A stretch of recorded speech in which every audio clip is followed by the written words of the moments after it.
From the river to the sea, this biblical phrase recently became a highly charged political slogan. Unfortunately, not many people know it has a very long history, ancient roots, and surprising original meaning.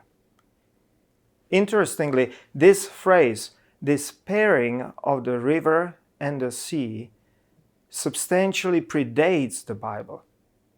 Originally, it had nothing to do with physical geography. It came to us from West Semitic mythology and was an important and integral part of what we can call mythic geography.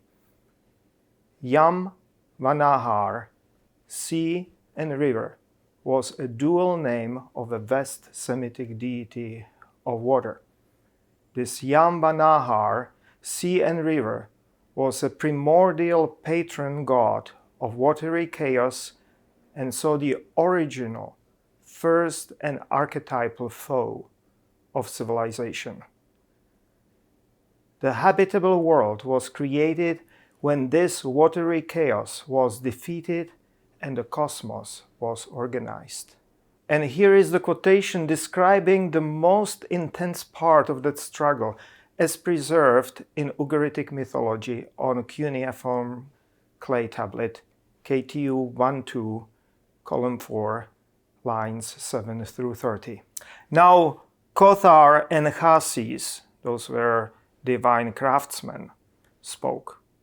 Indeed, I say to you, O Prince Baal, I repeat, O charioteer on the clouds, now your enemy, O Baal, now your enemy you must crush.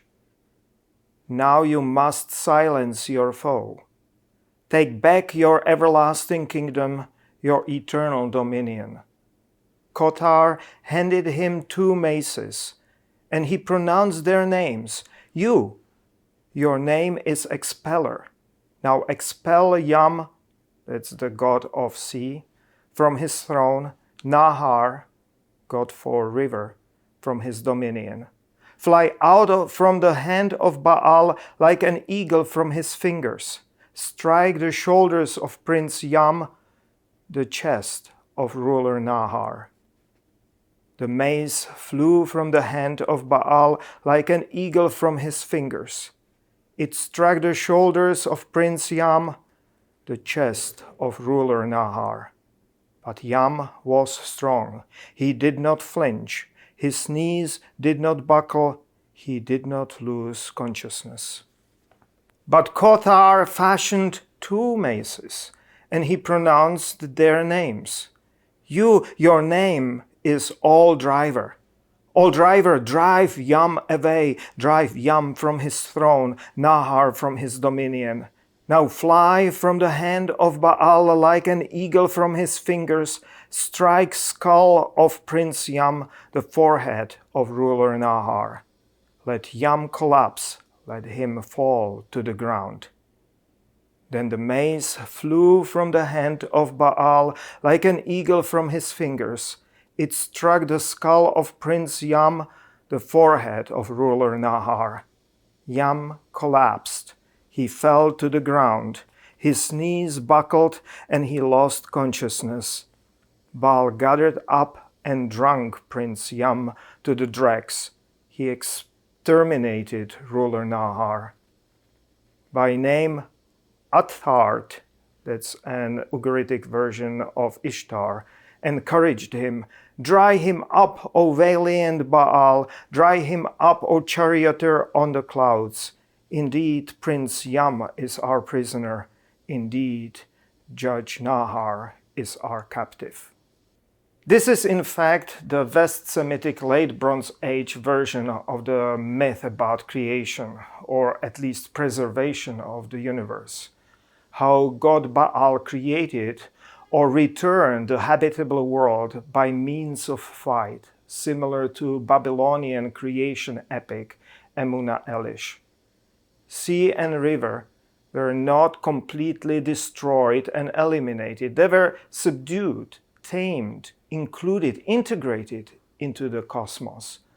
They were made part of the ordered world. In the oldest texts, sea and river, river and sea were not geographical features. And after their defeat, they became part of cosmology. Yam was confined to being the cosmic ocean surrounding all world from all sides, especially from above and from below, our habitable world. While Nahar river became the stream which encircled the dry lands all around, like ocean streams. Originally, therefore, sea and river were not any specific geographical features. They were cosmological features. And sea and river, river and sea in this phrase, and as this pair represented the borders and the limits of the entire habitable world. In the oldest form, from the river to the sea, was this mythical reference and meant in the entire well-ordered world. Later on, as the different parts of the Bible were written down and edited by a number of generations of biblical scribes, they either forgot this old mythological and cosmological meaning, or more likely, because they wanted to promote monotheism, they intentionally hid it. And so, in several biblical passages, for instance in Deuteronomy 11, they made the river and the sea into geographical features. But listen to what? River became the river Euphrates, and the sea became the Great Sea, the Mediterranean. But even in this demythologized form, they delineated the entire Middle East. Sea and river was, or were, demythologized, but retained their hyperbolic meaning, describing the entire world, or at least substantial chunk of it. But what do you know? The early Zionists in the late 19th and early 20th century were originally secular Central and Eastern European Jews. They read the Bible all right, but did not understand its religious meaning and mythical underpinnings. And so these predominantly secular Zionists use it to justify their own ideology. They identify the river with the river Jordan, and the sea, of course, with the Mediterranean Sea, and use this phrase to claim Palestine for themselves. And they did it long before 1948 and the establishment of the State of Israel. It was originally a Zionist slogan. As a matter of fact, such pairing of the river and the sea was written into the founding documents of the Likud party, the conservative Zionist party of Benjamin Netanyahu. So, where are we now? Early Zionists misunderstood the biblical reference or phrase and use it for their ideological goals to justify their claim over the land. The people who lived there, and many still do, started to use this phrase to stake their own claim or their contra-claim. But in its original meaning, it described the entire habitable world. It was born when god Baal overcame a period of destruction and chaos and returned the world to order.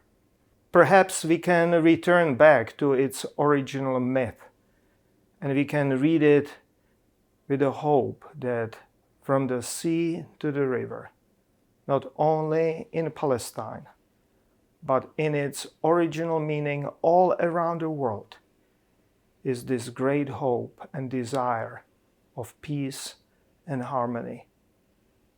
And from the river to the sea, all people and even all nature will be able to live free.